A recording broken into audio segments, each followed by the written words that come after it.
This is Frank Simon with the rest of the news, and our special guest today is Clark Stanard. Clark is a member of the Midwest Church of Christ, the pastor of which is Jerry Stevenson, who many know as a pastor, a black pastor, who has been working with students to try to get especially black students up to speed. They're not doing well. Right. We were at a meeting last night, Clark and I were.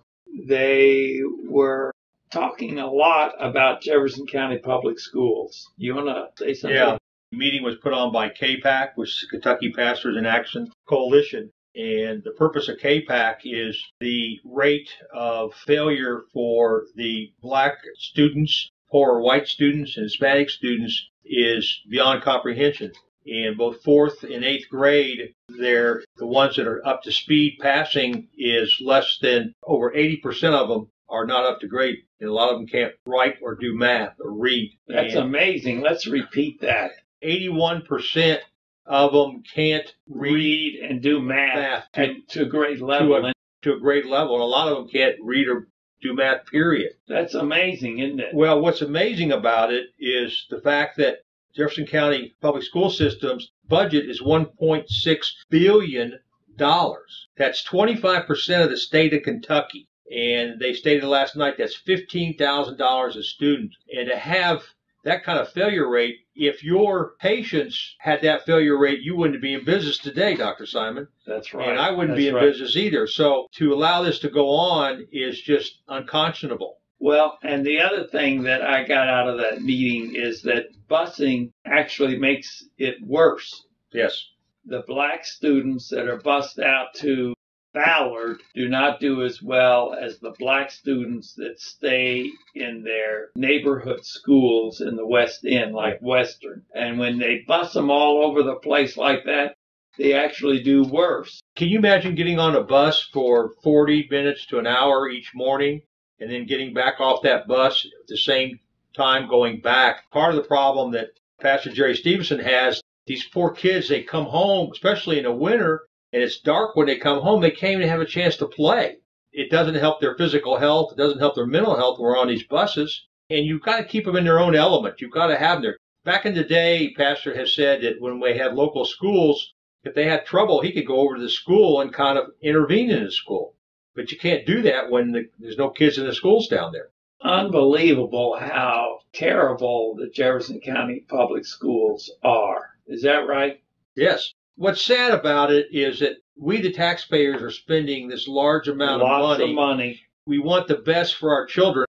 If we don't have children that are productive, then where's the state going to be when we're older and we need their production? Social Security. Yeah, to survive on. And these kids can't get jobs. There was one gentleman there, I didn't get his name last night, but he came into Kentucky sometime in the 2015, 2016 timeframe, and he was in manufacturing, and he was trying to consolidate some of the plants. And he noticed that the plants, there was such a high literacy rate, he just couldn't believe it. This is in a city. How could they not be able to read and write? Right. So he actually got a job at JCPS in the financial side of it. He was in the belly of the beast, and he saw how the money was not going to the correct place. We can have people call in and make comments about this. And the number to call is 571-0970.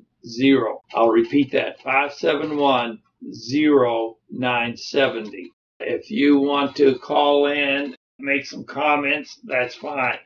But Jim Waters, who is with the Bluegrass Institute, had the facts and figures. Right. So it's not somebody's opinion or something. That's all documented. All the statistics given last night, you can go to the Bluegrass Institute and find online, and they're all statistics that the JCPS gave to them. So it's not like it's some outside group is taking this. These are actual results of what's going on. And what's really sad, I go to the Midwest Church of Christ down on 22nd and Garland. And what's sad is they have an after-school program. These poor kids, they don't really have a chance. I was at a meeting about a month ago. We had a gentleman in that was in prison for 26 years. He grew up in the west side of Louisville. And his his dad told him, well, this is what you're going to do. You're going to have to be a thief. This is how you're going to live. Oh, and his mom was a drug addict. He worked for UPS, had a UPS route. He's running his drug program out of the UPS truck. So he got put away for prison for multi-reasons, some worse than that. But anyway, so he's talking, and he wants to give back to the community. He wants these kids to know there's another way to go. He was asking a question, relating to these kids. I'd say from fourth grade lower, they were there. There's about 30 young kids there. And he asked them how many of them have seen death. So this is 10 years and younger. I want everybody to go back and think when they were 10 years old, wherever you live. 2/3 of that group held their hand up and said they've seen death. A dead person. A dead person. I don't even know if I went to a funeral home at that age. And then he said, okay, how many of you have relatives in prison? 2/3 of hands go up. The other thing that I got out of that meeting last night is that it appears that the good teachers are the experienced teachers, and they tend to work in the better schools and not the failing schools. And they're needed in the failing schools. And they say the union and the union contract are responsible for a lot of that. The other thing they said, the unions have almost an unlimited amount of money because they take it from the teachers. So they use that money to make sure that everybody on that school board is pro-union so they can do whatever they want. It was stated last night that when one of the board members was elected this past year, the union put $300,000 towards this goal. Now, I want people to understand, $300,000 for one person for a local school board, that's a lot of money being spent. They're buying their vote. We're not here to trash the unions. We're not here to trash JPS. We've got to look at these young kids. They don't have a chance. I'm in small business. I'm in sales. Metro Revenue always comes to me and say, how come you don't sell more in Jefferson County? I said, because you're not creating jobs in Jefferson County. The jobs are being created in the outer counties. They're being created in Georgetown and Lexington and Bardstown and out in these areas. You don't have any workers here because the schools fail. These people grow up, they don't have any skill set. And so it's perpetuating. And I always tell people to say, well, yeah, but the parents aren't involved. My point back is that you've been doing this since, 1975 or 76? The parents have gone through your school system. It's self-perpetuating that if the parents don't have a chance and the parents don't have an education, how are they supposed to help their kids? I grew up, my parents could help me because they understood. But when they keep changing the curriculums and when they keep passing kids on, how can the parents go down to school when the school is located 40 minutes away from where they live? Take 3 buses down there? I'm trying to get volunteers to come down to Midwest Church of Christ to help us. They don't even want to drive that far down to help because they're scared to come down. But don't you think these parents would be scared to come out into the east end of town the way they'd be looked at? So you could blame the parents, but I don't see how you can really hold them accountable when you had a system for 40 years that has failed the community. You want to call in on the program. The number to call is 571-0970. You can call in. It was a real eye-opener last night how terrible the Jefferson County public schools are. I remember reading that a few years back, America had the best schools in the world, and now we're about the worst. Yes. Because maybe a lot of things. We have, starting in the late 1800s, the seculars in this country started writing books and secularizing our society. This country was based on God and biblical principles. If you're familiar with the Bible at all, it teaches you a lot about every phase in life. Right. It's simple things like during the medieval times, they kept having all this black plague and all that stuff. And they figured out that if they washed their hands between touching dead bodies, well, it says in the Bible, wash your hands after you touch a dead body. And that's where they actually stopped the plague. So even if you don't believe in the Bible, it has elements to your life that will help you. The more you get in debt, then you lose freedom because the debtor has power over you. So it's simple principles that really aren't religious. They tell you how to live your life. This has all been taking place in the last 130 years. And it culminated really in the 60s when they took God out of the schools. Right. They took the Bible out of the school. The thing I don't understand, and I would love to hear from people, is that Christianity doesn't do anything to anybody. We don't make you do anything. Not like some religions that either you believe in what we believe in and you die. Or they cut your head off. Cut your head off. We don't do that. So I don't know why everybody's so offended by Christianity. We don't hate anybody. We just don't agree with what they do. But we have secularized this country to a point that if you take the moral fiber out of a society, it tends to go into chaos. And that's what we're in. You've got abortion. They've got all these microaggressions now in college that, oh, you said something that offends me. The take-home message from that meeting last night is that they want the Kentucky Board of Education to take control of the Jefferson County Public Schools. That's right. That's right. Because it's in such chaos and it's so ineffective and it's not teaching the students, especially the black students, much of anything. That's why KPAC was formed back in the early 2000s, the Kentucky Pastors in Action Coalition, and it was formed strictly to try to drive home this message that our kids are not being educated. Things have just gotten worse and worse. 2012, I went to a meeting in Frankfurt with Pastor Jerry Stevenson and some of the church members, and it was funny. We had two gentlemen there that run charter schools. One was from Milwaukee, happened to be black. One was from Indianapolis, happened to be black. In Milwaukee, they went to the inner city of Milwaukee. They started this charter school system. So a group of people from Louisville went up to the inner city to see them, and they thought that blacks have to teach blacks. When they got to this charter school in Milwaukee, inner city Milwaukee, it was little old white ladies teaching these kids. Really? So it's not anything racial. It has to do with they love the kids learn. And then the one in Indianapolis was started at an old Kroger grocery store in the inner city of Indianapolis. It just grew and grew and grew. Actually, people moved into the neighborhood because they wanted their kid to go to that charter school. Probably had a dozen legislators there, of which I think 2 or 3 were black. They asked the guy in Indianapolis, he said, well, what's your ratio on white and black in your school? He said, it's 99% black and 1% white. They said, well, why is that? He said, because it's in the inner city. That's where the blacks live. The kids are learning. That's the thing that frustrates me. If I was black and my kid was learning, what do I care what the diversity is? It was blacks attacking blacks would just shock me to death. Because it's like, why are you holding your own people back? I don't understand it. Why don't you want these kids to be educated? I don't understand that. Now, you're saying the black legislators were attacking the black principals of these 2 charter schools. The one gentleman used to be superintendent of Milwaukee school system. He finally turned to him and he said, we're not fighting the 60s again, brother.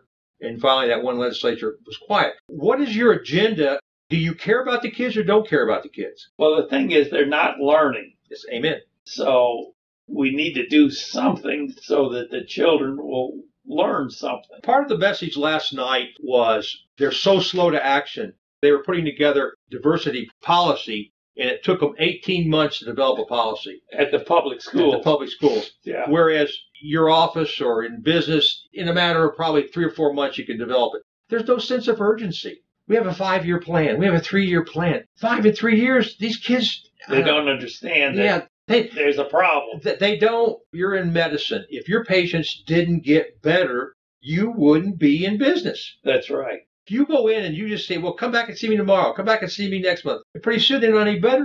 They'll go somewhere else. Well, unfortunately, there's nowhere else to go here. So what do? KPAC is trying to get the school system right. They're saying we want choice. They would like to go to a voucher system, but it's not attacking the schools because the thing about a charter school, there's good and bad ones, but you could put the bad ones out of business. We're having a hard problem trying to put JCPS out of business because they're not doing their job.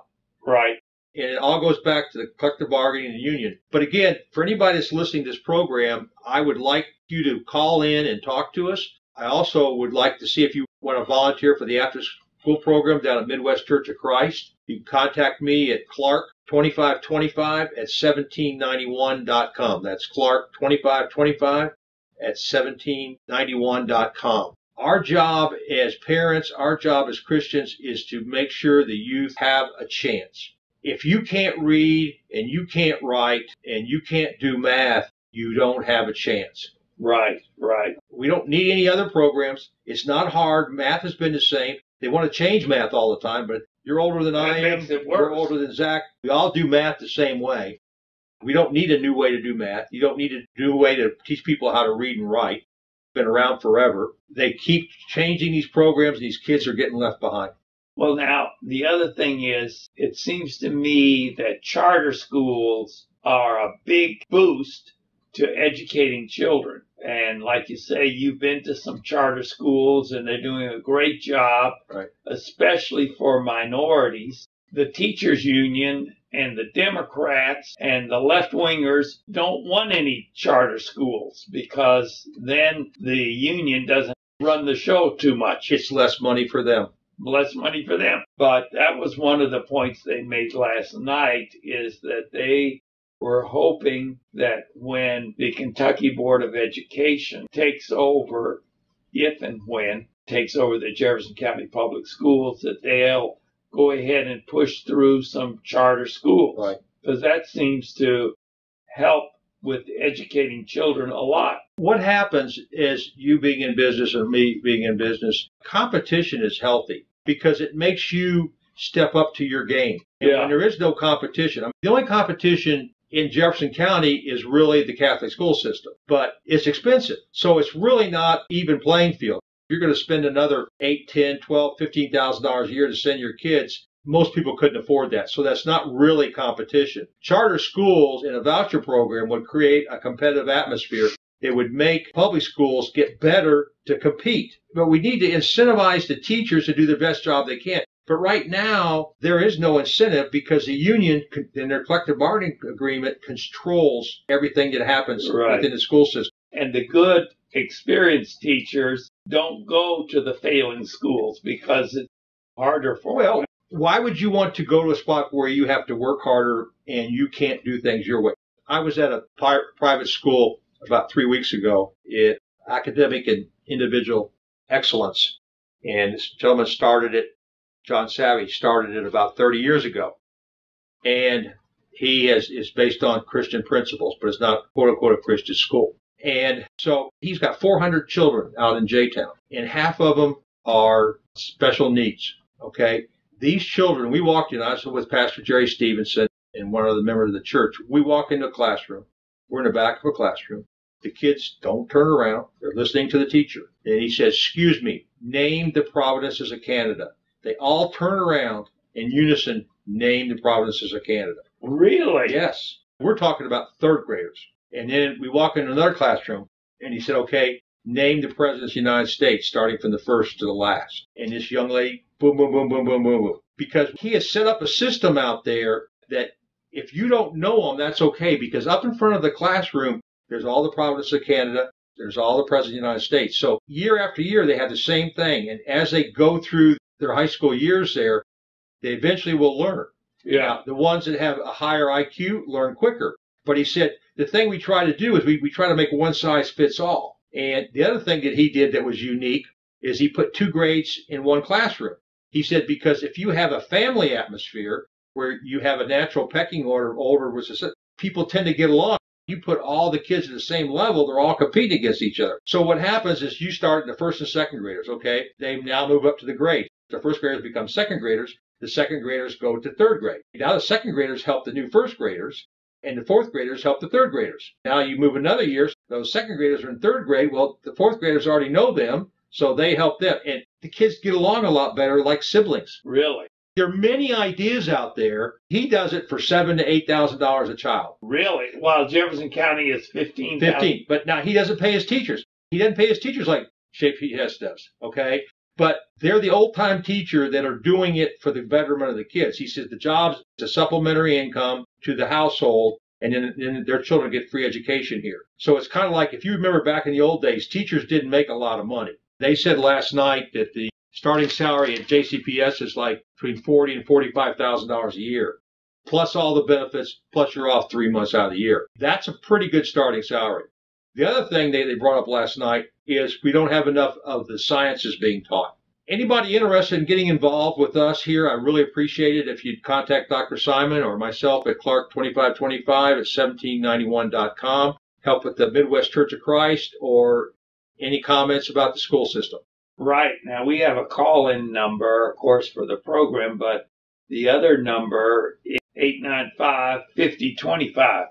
895-5025. If they call that number and leave a message on the answering machine, if nobody answers the phone, then we can get their name, address, and phone number and contact them and give them to you. Please pray and help us get involved and learn more about helping our kids here in the city of Louisville.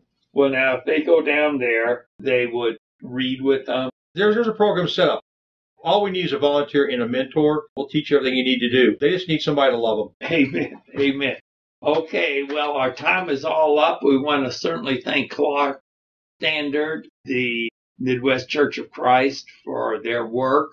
If you have any questions, you can call us at that same number, 895-5025. We're out of time, so just tune in again next week. Hi, I'm Dr. Frank Simon. I'm an allergist and family doctor, board certified in both allergy and internal medicine. I specialize in allergy, headaches, sinus, hives, cough, asthma, hypertension, and diabetes. We're located at 1404 Browns Lane near Norton Suburban Hospital.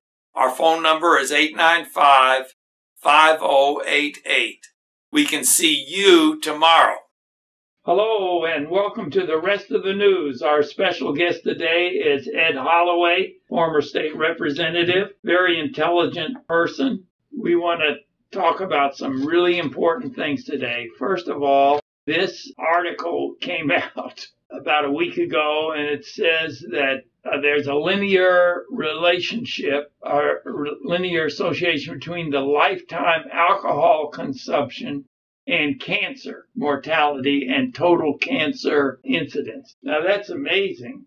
They've known that for a long time, but the liberal media doesn't want anyone to know that, but it's been known for a long time. There's an association between alcohol consumption and cancer. And all of these things are happening in the United States and not in other parts of the world. Of all of the rest of the world, and what I call non-communicable diseases that are created in America, all of the things with heart, blood pressure, on and on and on, are all happening here because of a lifestyle and an indulgence in alcohol and drugs, and whether they're prescribed or they're living it. It's a very, very serious problem and needs to be addressed. Now, here's another, maybe I'll hold that up. This is the Kentucky Doctors for Life banquet.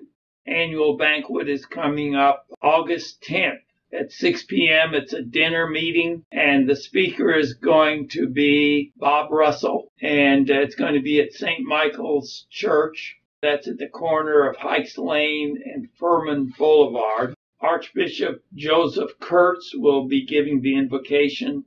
Mrs. Montgomery will be giving a summary of what happened in Frankfurt this last term. The MC will be Dr. Martin Fox, who has been on the radio quite a lot. So mark that on your calendar for August 10th at 6 p.m. Try to make it to that.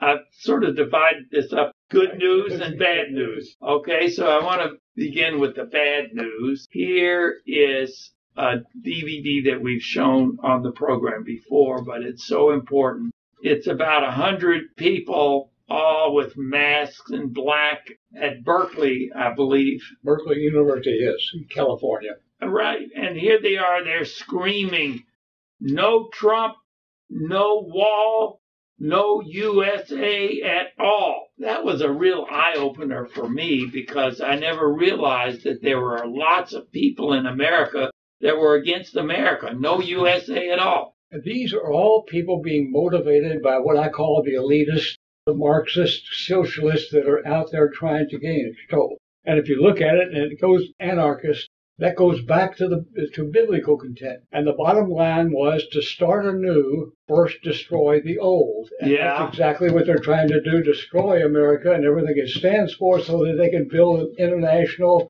world order of socialistic things that never work to start with. But it's been proven that it doesn't work many, many, many times. I want to give this to everyone that's listening today I want to send you a copy of this. You call 895-5025. That's area code 502-895-5025. People are not going to believe that there's a movement to destroy America until they see this for themselves. Well, this is the important thing, that information be gathered by each individual. It's not going to be provided out there on the media or anyplace else. 3 areas have been destroyed already, and that's the media, academics, and Hollywood. Yeah. All 3 are putting out propaganda in support of the one world order. Unbelievable. And here's another video that we've made, and this is called the Socialist Poor People's Campaign. And this reminds me a lot of the